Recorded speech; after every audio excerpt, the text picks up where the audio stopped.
It happened at the annual Founders Day festival. A small boy broke free from the crowd and ran straight toward a group of feared bikers.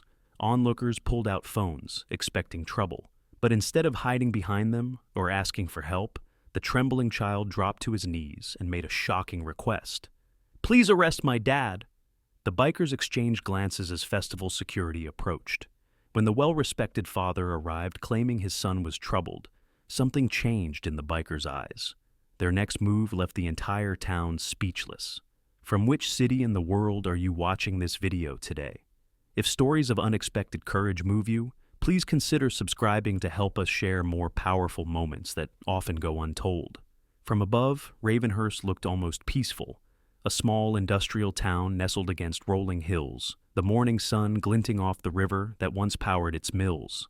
But descending toward Main Street revealed the truth: shuttered storefronts, faded signs, and the desperate cheerfulness of the annual Founders Day festival banners trying to mask the town's decline.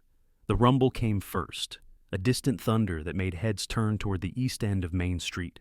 The Iron Forge Brotherhood Motorcycle Club rolled in formation toward the festival grounds, 23 bikes in precise order, their riders upright and disciplined.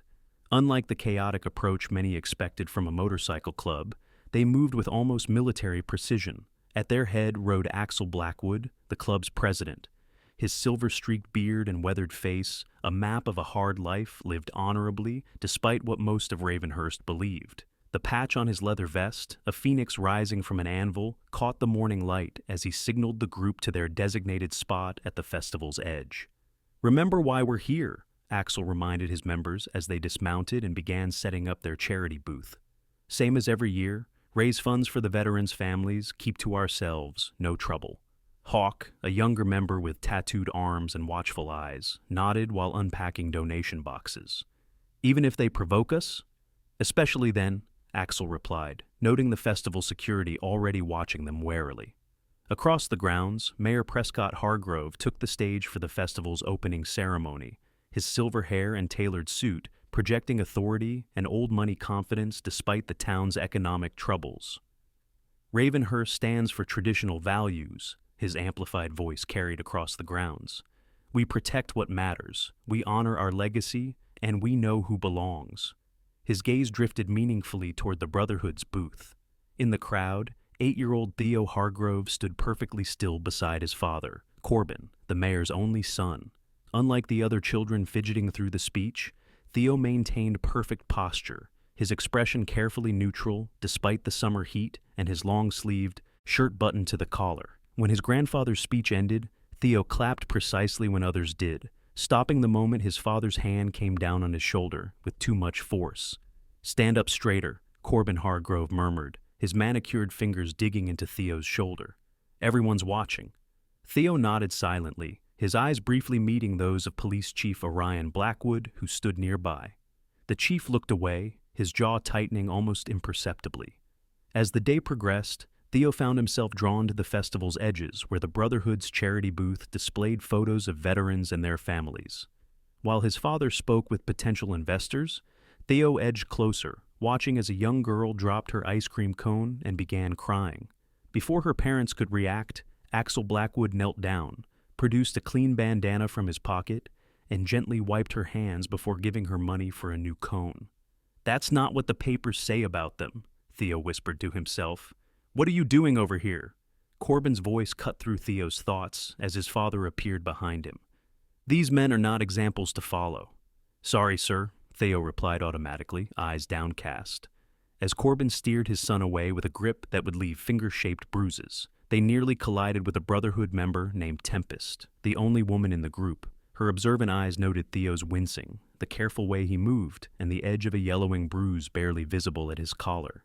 "Careful there," she said, her voice gentle but her gaze direct as she looked at Corbin. "Keep your distance," Corbin snapped.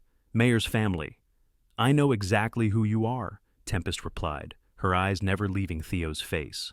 Later, as the festival reached full swing, Mayor Hargrove took the stage again to make a special announcement. "Today I'm proud to announce my son, Corbin, will be taking on the role of Town Development Director," he proclaimed to polite applause. "He's shown a firm hand in business and family matters. Ravenhurst needs men who understand discipline. From his position at the Brotherhood booth, Axel watched the mayor embrace his son, while Theo stood perfectly still beside them, a performance of family unity. Something in the boy's expression triggered memories Axel had spent decades trying to bury. "You see it too?" Tempest asked quietly, joining him. Axel nodded. "Too familiar." Across the festival grounds, Corbin Hargrove's celebration continued at the VIP tent, his drinking becoming more evident as the afternoon progressed. When a vendor accidentally spilled a drink on his suit, Corbin's controlled facade cracked. "Do you have any idea how much this costs?" he hissed, grabbing the young man's wrist. "More than you make in a month." "I'm sorry, sir. It was an accident," the vendor stammered. Chief Orion Blackwood approached, his presence diffusing the situation. "Everything all right here, Corbin?" "Just teaching a lesson about respect, Chief," Corbin replied, releasing the vendor who quickly retreated. Theo watched this interaction from a few feet away, his face carefully blank until his father turned toward him with narrowed eyes. "And you," Corbin said quietly, crouching to Theo's level. "Wandering off again. We'll discuss consequences later." Something shifted in Theo's expression, fear giving way to desperate calculation.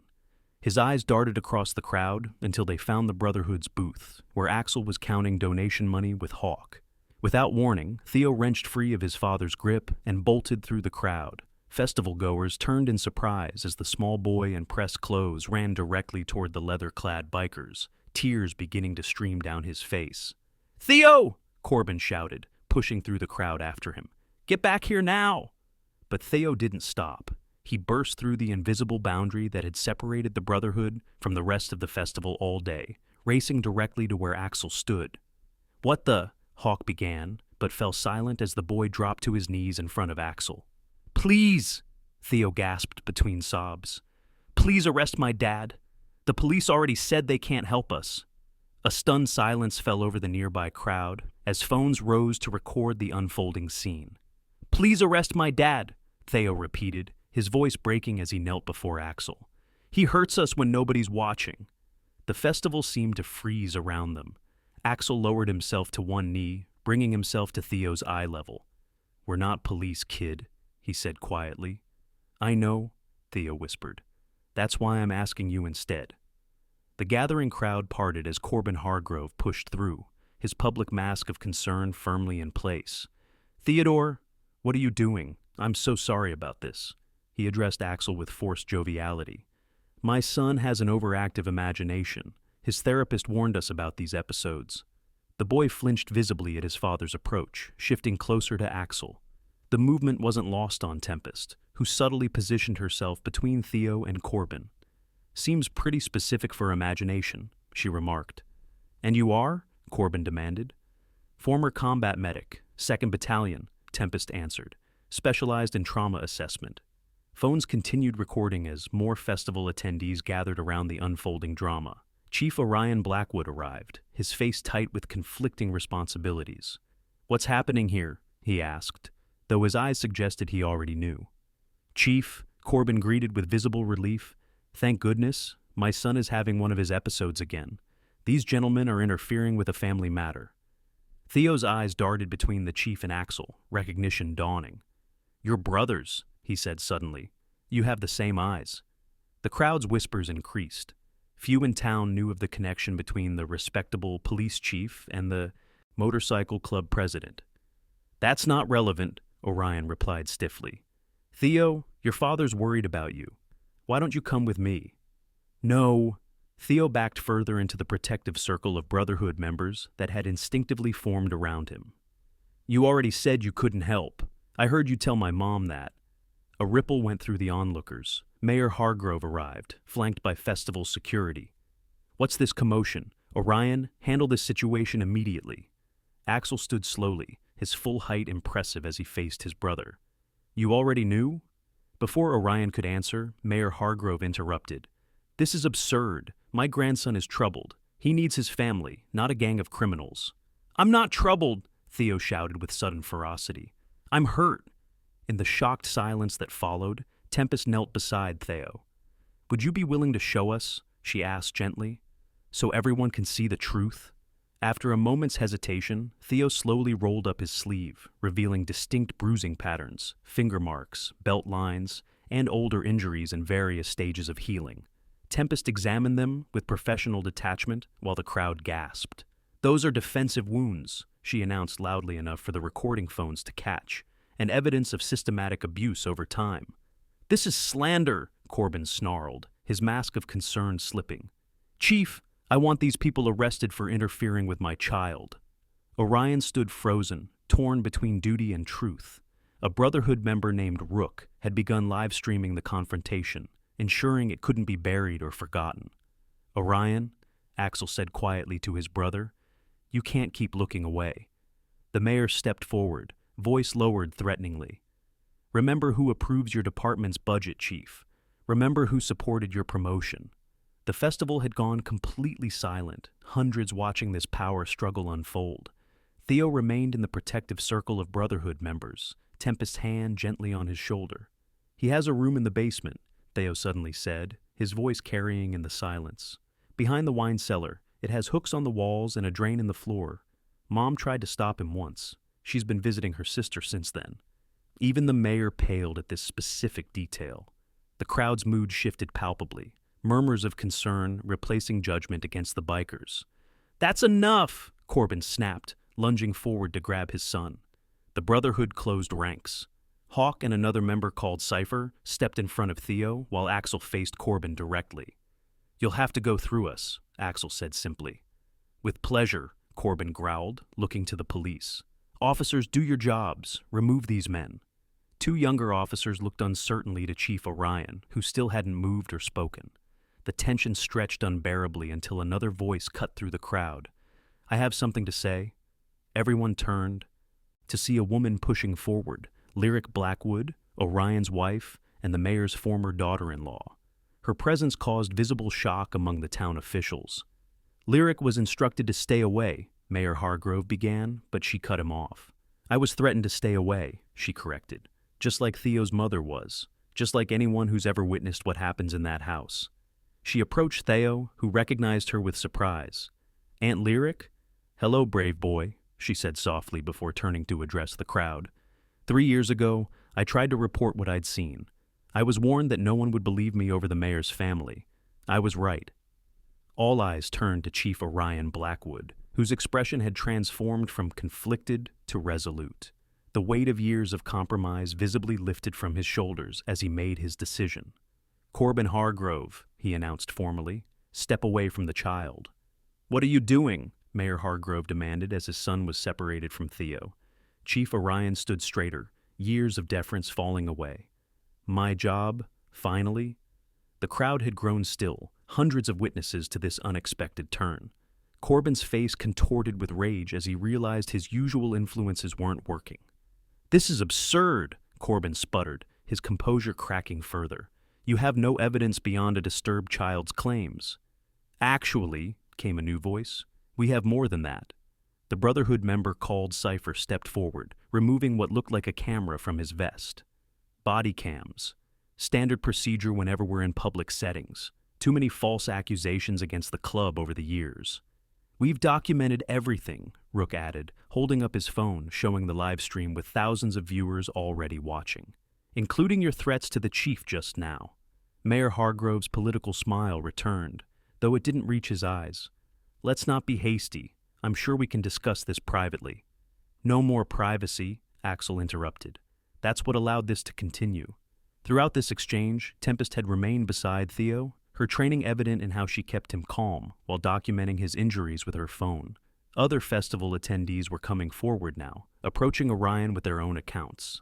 "He threatened my business license when I questioned bruises on Theo at my store," said a middle-aged woman who owned the town's bookshop. "He made me lose my teaching job when I filed a report last year," added a man Theo recognized as his former art teacher. "He said no one would believe us against his family," a teenage girl volunteered, her mother's arm protectively around her shoulder. As these testimonies mounted, a remarkable transformation began occurring around the Brotherhood's charity booth. The same citizens who had kept their distance all day were now bringing chairs, water, and even a blanket for Theo. The physical and symbolic boundaries between the Respectable townsfolk and the outsider bikers dissolved in the face of a greater purpose. Axel watched this shift with quiet satisfaction before approaching his estranged brother. For a moment, the two men faced each other, decades of complicated history between them. "I should have listened to you years ago," Orion admitted quietly. "And I shouldn't have left you to fight alone," Axel replied. Their reconciliation was interrupted by Corbin making one final desperate attempt. "This is a brotherhood setup. They've manipulated my son to attack our family." Something dangerous flashed in Axel's eyes. "Before I founded the Iron Forge Brotherhood, I was a child welfare investigator for 15 years. I left because I watched too many powerful men escape consequences while children suffered." This revelation rippled through the crowd as Axel continued, addressing the recording phones directly. "Every member of this club has passed background checks more thorough than your police force. Many are veterans. Some are former first responders. We've been raising money for children's causes for a decade while being treated like criminals." As if on cue, Brotherhood members began removing their leather vests, revealing what lay beneath: military ribbons, firefighter t-shirts, EMT uniforms worn by those who still served. The crowd murmured in surprise at this revelation. Orion made his decision, removing his handcuffs from his belt, but instead of applying them himself, he handed them to his brother in a powerful gesture of trust and reconciliation. "Do the honors," he said, "for all the times I should have listened." As Axel accepted the handcuffs, the Brotherhood members spontaneously formed a line and, as one, stood at attention in formal military stance.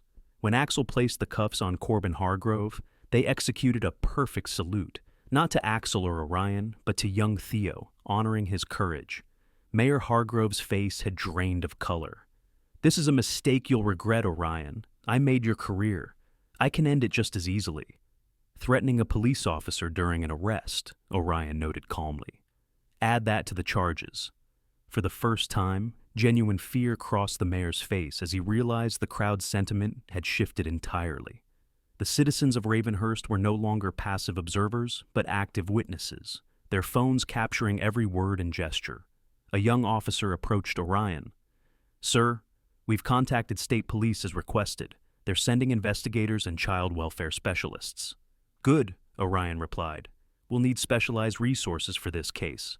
Theo, still protected within the circle of Brotherhood members, looked up at Tempest with confusion. "What happens now?"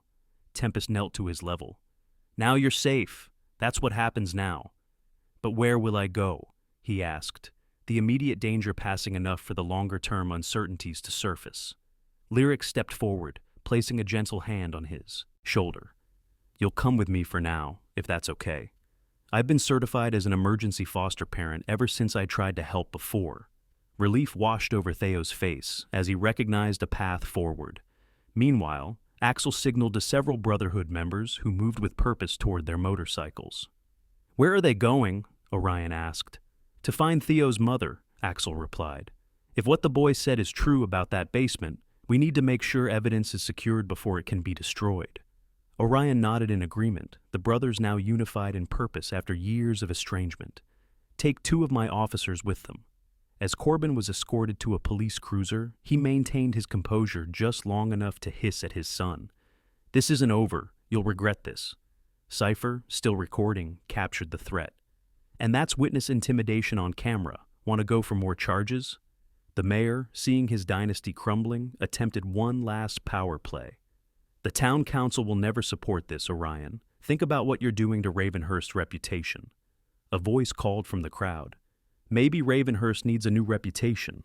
Several voices joined in agreement. Rook approached with his phone, showing Axel and Orion the growing response to his live stream.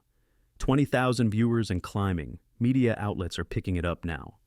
"Looks like Ravenhurst's reputation is changing in real time," Axel observed. As the initial shock subsided, practical matters took precedence. Medical professionals from the crowd offered to properly document Theo's injuries. The Brotherhood's charity booth transformed into an impromptu command center, with Tempest coordinating care while Hawk organized protective shifts around Theo. "We should move him somewhere more private," Orion suggested. "Not yet," Axel countered. "Public spaces are safest right now. Too many witnesses, too many cameras. Let everyone see that proper protocols are being followed. Orion considered this, then nodded. You're right. Transparency protects everyone here, especially Theo. As the afternoon wore on, the festival continued around them in a strangely subdued way. Families still rode rides and ate fair food, but the atmosphere had shifted. People passed by the Brotherhood's booth, many stopping to drop donations or simply offer words of support. A small group of the mayor's business allies gathered at the festival's edge, clearly discussing damage control strategies. Orion dispatched officers to keep an eye on them, particularly when he noticed them making numerous phone calls. They'll try to spin this, he told Axel. Paint the boy as troubled, you as manipulators, me as disloyal. Let them try, Axel replied.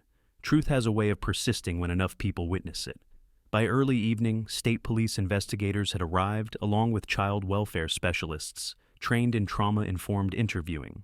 Theo, still surrounded by his protective circle of bikers and new allies, agreed to tell his story officially. Will you stay? He asked Tempest and Axel.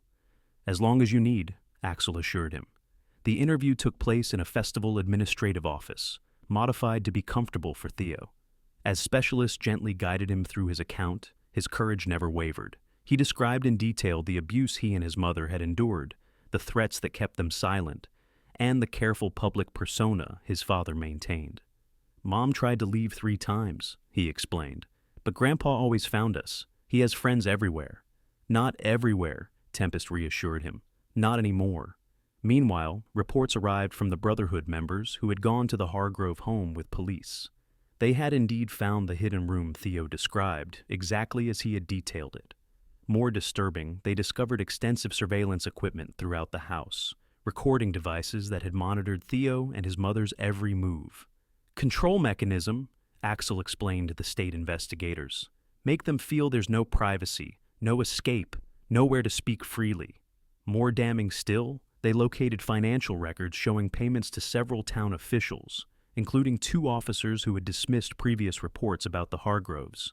The corruption extended further than even Orion had suspected. As night fell on Ravenhurst, lanterns illuminated the festival grounds. The scheduled fireworks display was quietly canceled out of respect for the day's events. Instead, something unexpected happened. People began bringing candles to the Brotherhood's booth, creating an impromptu vigil.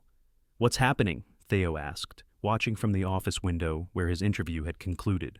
They're standing with you, Lyric explained, showing you're not alone anymore.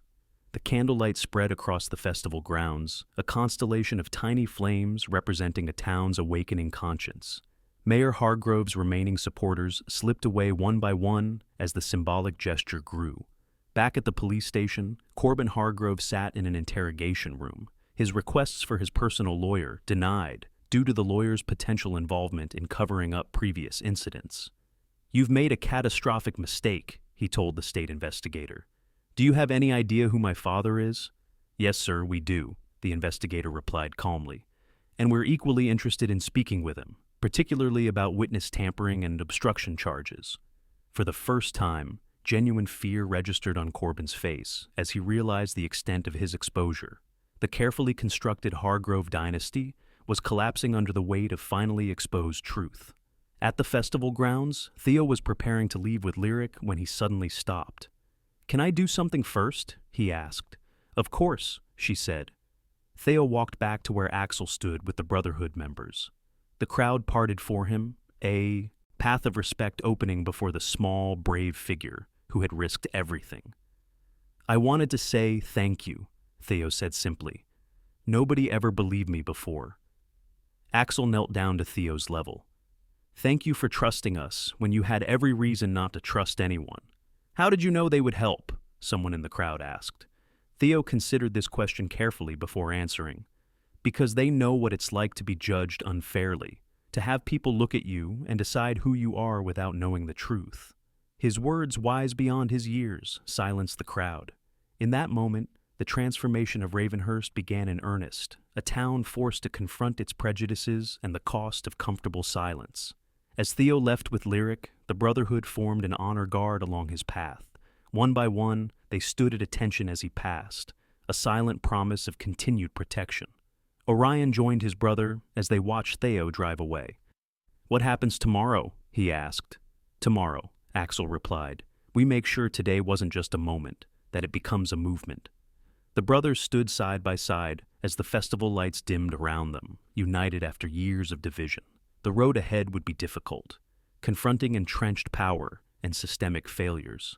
But tonight had proven that courage could be contagious, that one child's bravery could awaken a town's dormant conscience. Across Ravenhurst, people returned to their homes with the day's events replaying in their minds. Social media buzzed with first-hand accounts and video clips. The story was spreading beyond their small town, touching something universal about justice, courage, and unexpected heroes. For the Iron Forge Brotherhood, their charity booth remained illuminated through the night, a beacon for anyone else who might need protection. They took shifts, maintaining their presence as both symbol and substance of their commitment. "We'll need to expand the booth next year," Hawk remarked as he tallied the day's donations, far exceeding any previous total. "Next year," Axel agreed, "we won't be at the edge of the festival." The implication was clear. Something fundamental had shifted in Ravenhurst.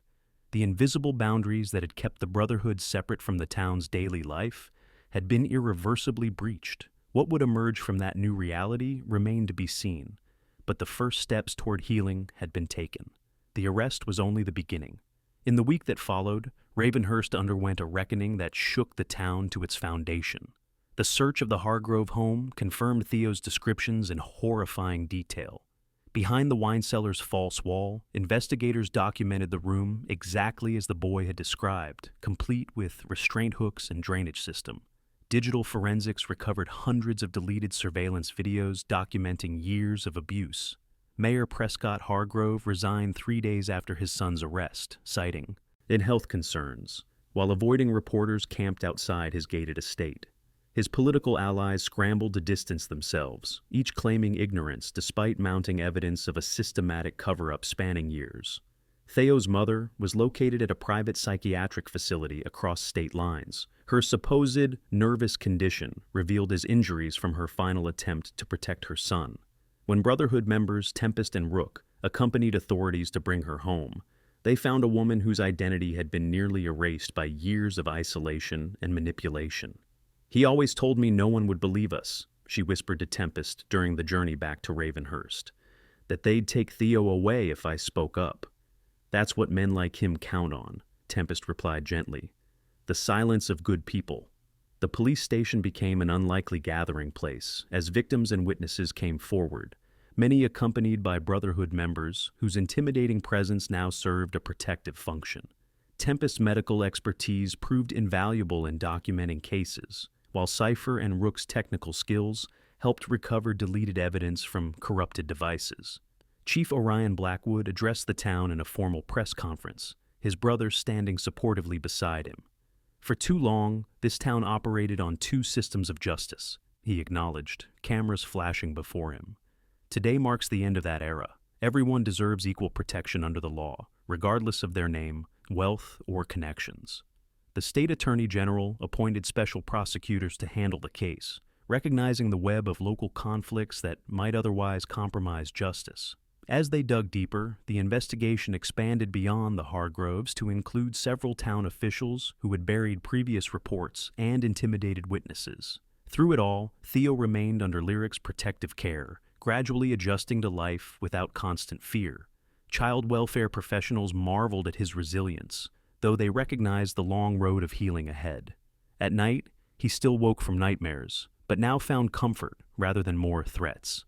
3 months after that fateful day at the Founders Festival, the Iron Forge Brotherhood Clubhouse prepared for an unprecedented event.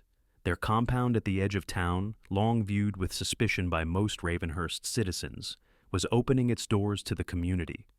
"Are we really doing this?" Hawk asked as members arranged tables and chairs in the clubhouse yard.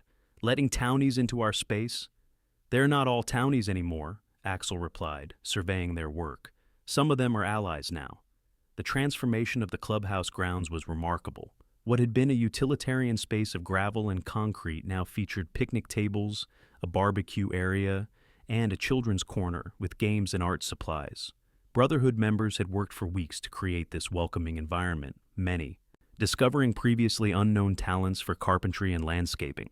As noon approached, vehicles began arriving, tentatively at first, then in growing numbers. Families brought potluck dishes. Teachers came with classroom supplies for Theo and other children affected by the Hargrove case.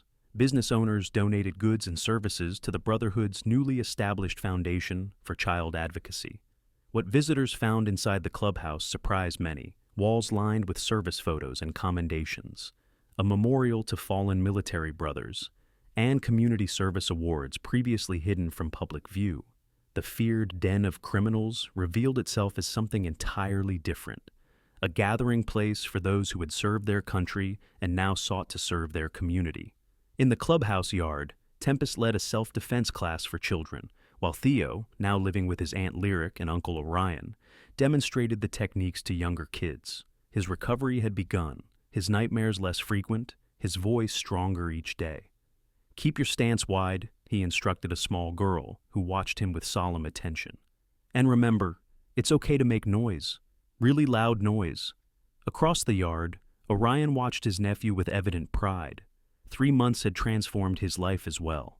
The investigation had cleared him of any direct complicity in the Hargrove cover-ups, though he carried the weight of not acting sooner. Now he led a reformed police department with new accountability measures and community oversight. "He's doing well," Axel observed, joining his brother. "Better than anyone expected," Orion agreed. "The therapist says his willingness to help other kids is actually helping him process his own trauma." Their conversation was interrupted by the arrival of state officials, including investigators who had worked the case. Among them walked Theo's mother, Elara, attending her first public event since returning to Ravenhurst. Though still recovering physically and emotionally, she moved with growing confidence.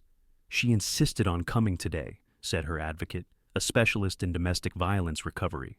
"Said she needed to thank the people who saved her son when she couldn't." As afternoon faded into evening, lanterns illuminated the clubhouse grounds, creating a warm glow over the gathering. Children played under watchful eyes. Adults engaged in conversations that would have seemed impossible months earlier. The invisible barriers that had divided Ravenhurst began to dissolve in this unexpected neutral ground. Theo approached Axel with a small box he had made in therapy, his steps purposeful. "I made something," he said shyly, "for all of you." Inside were handcrafted badges, each bearing the phoenix symbol of the Brotherhood, but modified with the words "True Protection" beneath. "Because you protected me when no one else could," Theo explained. Axel knelt to receive his badge, allowing Theo to pin it on his vest. With solemn ceremony, one by one, each Brotherhood member knelt to Theo's level, accepting this honor from small hands still healing from defensive wounds.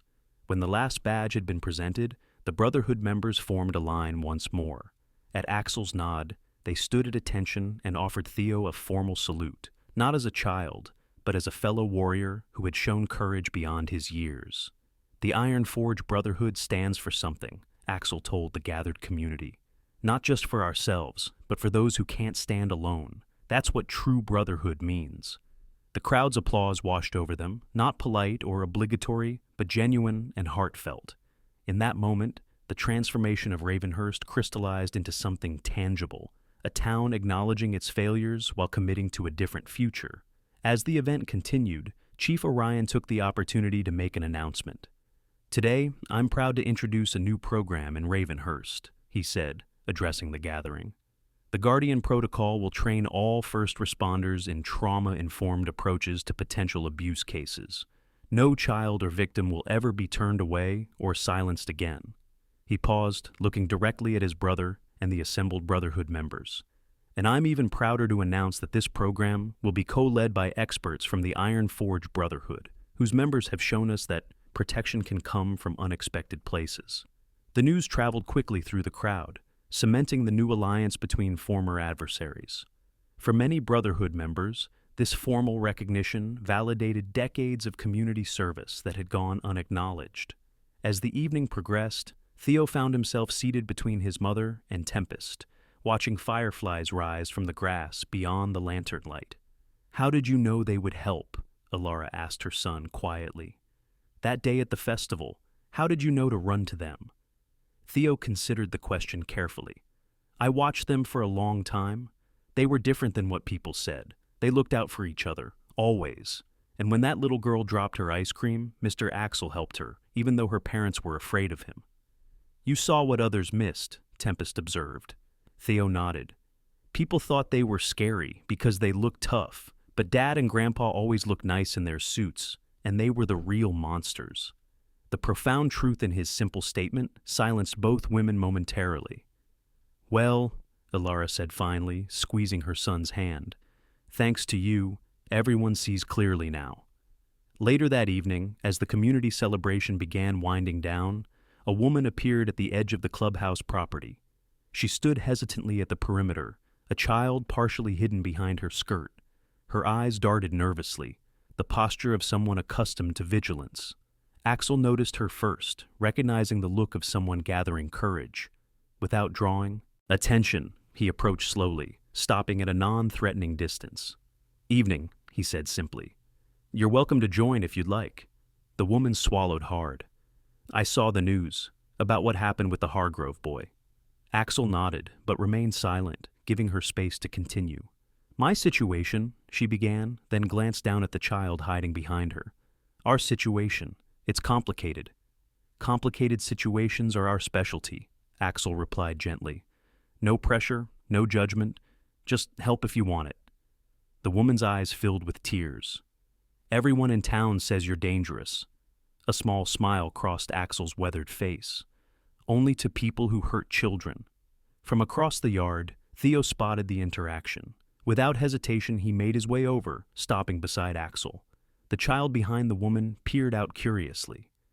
It was scary for me, too, Theo told the woman directly. But then, it got better. That simple testimony from a fellow survivor accomplished what no adult reassurance could. The woman took a deep breath and stepped forward into the light, her child still clutching her skirt, but now looking around with cautious interest. Tempest appeared, as if summoned by some silent signal, and gently guided the newcomers toward a quiet corner where they could talk privately. The Brotherhood's protective machinery engaged seamlessly, members subtly positioning themselves to ensure the woman's safety, while others distracted curious onlookers. It begins again, Orion observed, joining his brother. It never really ends, Axel replied. But now they know there's somewhere to go. As the gathering concluded, guests departed with new perspectives and connections. The Brotherhood members remained, cleaning up while discussing plans for expanding their advocacy work. The clubhouse that had once served as a refuge from a judgmental world was transforming into something else entirely, a beacon for those who needed protection. In the following days, Ravenhurst continued its painful but necessary evolution. The special prosecutors announced additional charges against former officials who had enabled the Hargroves. The town council, under intense public pressure, established an independent review of all dismissed abuse allegations from the past decade. Theo returned to school, now accompanied by a trained therapy dog named Valor, who helped him navigate the social complexities of being suddenly known throughout town. His classmates, initially awkward around him, gradually adjusted to the new normal, with the resilience unique to children. The Brotherhood's charity work expanded beyond veterans to include families affected by domestic violence. Their intimidating appearance, once a barrier to acceptance, became their most effective tool, providing visible security at court hearings and protecting vulnerable witnesses from intimidation. On a crisp autumn morning, 6 months after the festival, Axel visited the newly established Phoenix House, a shelter created through partnership between the Brotherhood and the Reformed Town Council. In the community room, children worked on art projects under Tempest's guidance, while their mothers attended support groups and job training. On the wall hung a simple frame containing a child's drawing, Theo's depiction of that pivotal moment at the festival. In his crayon illustration, the Brotherhood members stood as giants around a small figure, a physical representation of the protection they had provided. Below the drawing, a quote had been carefully lettered. "Courage is contagious. When a brave man takes a stand, the spines of others are often stiffened." As Axel read these words, he felt a presence beside him. Theo had entered quietly, now standing shoulder to shoulder with the man who had knelt to hear him when others had turned away. "My teacher says you changed Ravenhurst forever," Theo said, looking up at the Brotherhood president. Axel shook his head. "No, Theo, you did that. We just made sure people listened." Together they faced the drawing, this simple memorial to the moment when a desperate plea transformed not just one life, but an entire community. Outside Phoenix House, motorcycles lined the curb, a visible reminder that protection remained present and vigilant. As Ravenhurst rebuilt itself with new awareness and accountability, the story of a small boy who had sought help from the most unexpected source spread beyond the town's borders. It challenged assumptions about who deserved trust and who offered safety. It reminded people that heroes rarely match their preconceptions, that courage came in all sizes, and that true brotherhood extended far beyond blood or patches. The Iron Forge Brotherhood continued their weekly rides through town, but now they received waves instead of wary glances.